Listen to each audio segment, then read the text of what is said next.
예, 안녕하세요. 반갑습니다. 와운의 최영동 파트너입니다. 반갑습니다. 자, 오늘은 에스티팜에 대한 이야기를 한번 짧게 이어가 보도록 하겠습니다.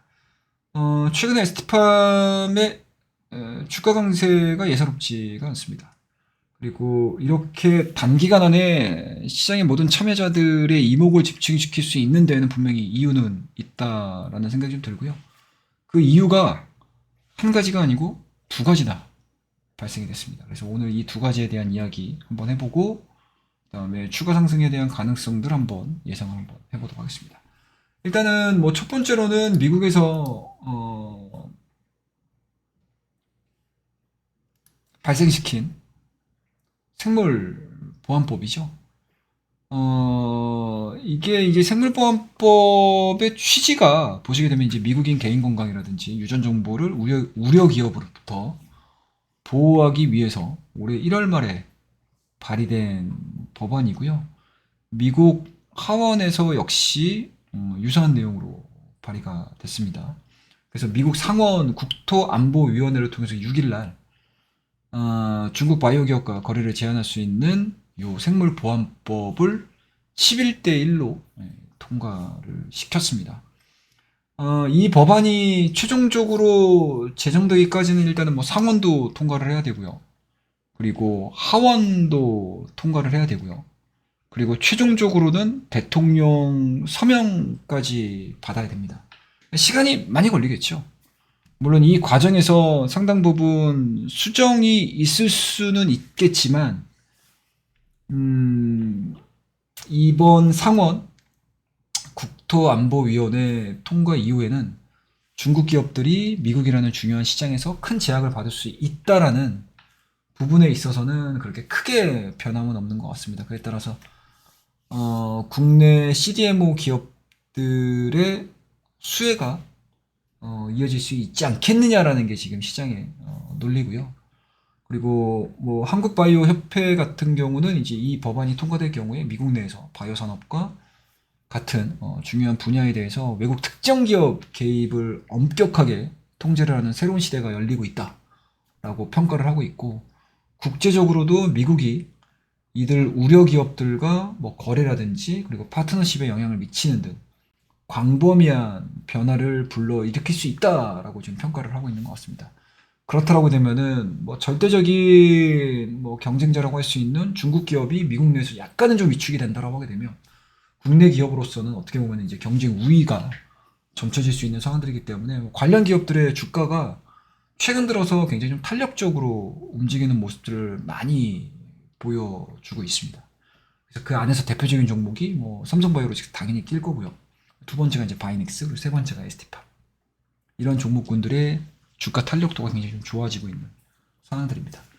자, 그와 더불어서 이제 두 번째 이슈가 바로 이 제론이라는 이슈인데요.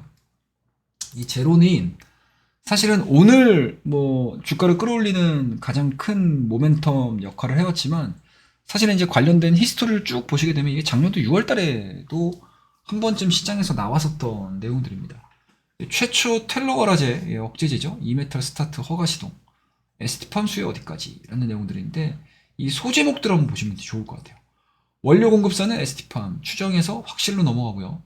이게 정상적으로 임상 상장과 더불어서 허가까지 딱 떨어진다고 했었을 때 2, 3년 안에 1000억 이상의 신규 수주도 가능하다.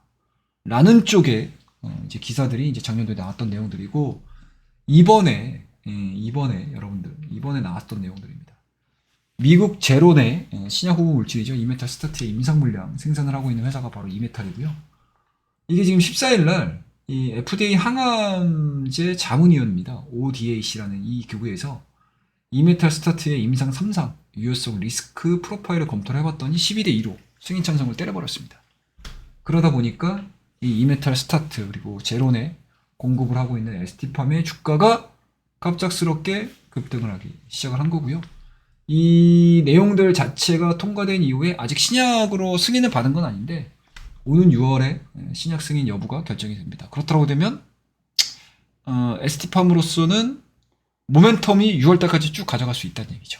그리고 최종적으로 6월달에 승인이 떨어지게 되면 에스티팜은 다시 한번 주가가 튀어오를 수 있는 그러한 가능성, 뭔가 이제 잭팟을 터뜨릴 수 있는 가능성들을 열어두면서 3월달도 지켜볼 거고 4월달도 지켜보고 5월달도 지켜볼 가능성이 높겠죠.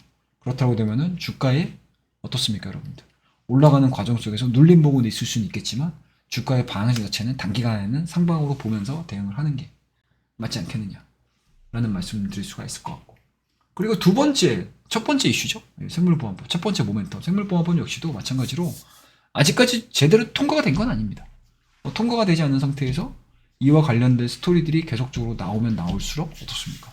우리나라 CDMO 기업에 대해서는 호재면 호재지 악재로 빠질 내용들은 전혀 없다는 얘기죠. 그렇다고 되면 그와 더불어서 전반적인 제약바이오 종목군들에 대한 흐름 자체가 너무나 좋아지고 있는 상황들이고, 여전히 4월달, 5월달, 6월달까지 학회에 대한 연속성도 있는 상황들이기 때문에 바이오 기업들에 대한 관심도와 투자 심리 자체는 개선되고 있는 상황 속에서 개별 종목이라고 할 수 있는 ST팜의 호재들이 지속적으로 주가에 투영이 된다고 하게 되면 주가에 대한 방향성 자체는 하방 스토리가 아닌 오히려 상방 스토리로 이어질 가능성이 높지 않겠느냐 라는 관점으로 보시는 게 좀 맞다라고 말씀드릴 수가 있을 것 같고, 2021년도에 고가라고 할 수 있는 15만 800원까지 움직였던 상태, 그리고 근 2년 동안 주가에 대한 하락세가 진행됐던 과정에서 기존의 하락 추세를 대량 거래량을 동반한 돌파가 좀 이루어진 상황들이고요.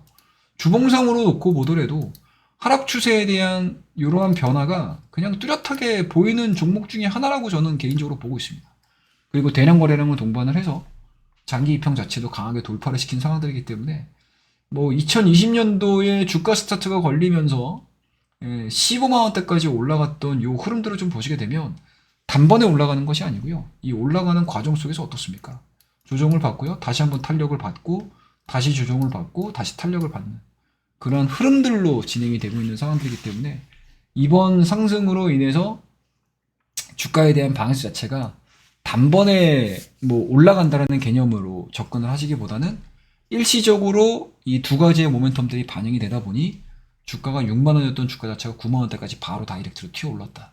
그리고 일정 부분 쉬어가는 구간들을 보여준 이후에 다시 한번 동일한 모멘텀이 됐던지 아니면 이 동일한 모멘텀에 플러스 알파 업그레이드가 되면서 다시 주가를 끌어올릴 수 있는 그러한 가능성들을 열어두면서 대응을 하시는 게 현 시점에서는 굉장히 좋지 않겠느냐라는 말씀 드릴 수가 있을 것 같고, 수급적인 부분들로만 놓고 보더라도 오늘 24%에 대한 강력한 상승세가 이루어졌음에도 불구하고 메이저 수급은 높은 가격 전혀 무시하고 그냥 그대로 단기간에 들어오는 거예요.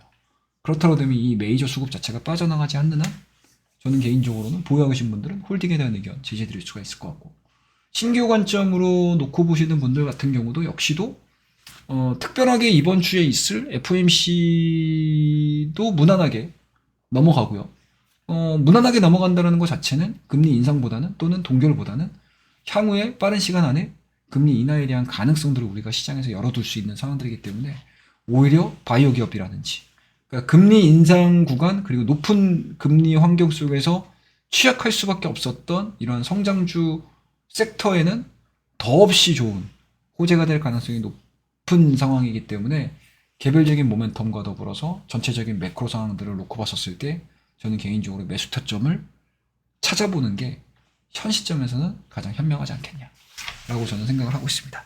그래서 오늘 ST팜에 대한 이야기들 짧게 생물보호법 얘기해 드렸고요. 그리고 ST팜이 가지고 있는 이 제론과 관련된 원료 공급과 관련된 이슈들이 부각이 되면서 오늘 급등했던 이유도 찾아왔고, 기술적인 부분들 역시 2년여 동안 이어져 왔었던 하락 추세를 좀 강하게 돌파를 시키는 기술적인 포인트까지 나타났다. 그렇다고 되면은 긍정적인 마인드를 가지고 ST팜을 지켜보는 게 현 시점에서는 가장 유리한 포지션을 잡는 방법 중에 하나다라는 걸로 결론을 내리면서 오늘 ST팜에 대한 이야기 마무리하고요. 다음 시간에는 더 좋은 종목과 발빠른 내용들을 가지고 여러분들께 찾아뵙도록 하겠습니다. 자, 오늘 내용이 괜찮으셨다면 구독과 좋아요, 알림 설정까지 그리고 궁금하신 내용들 댓글로 남겨주시기 바라겠습니다. 감사합니다.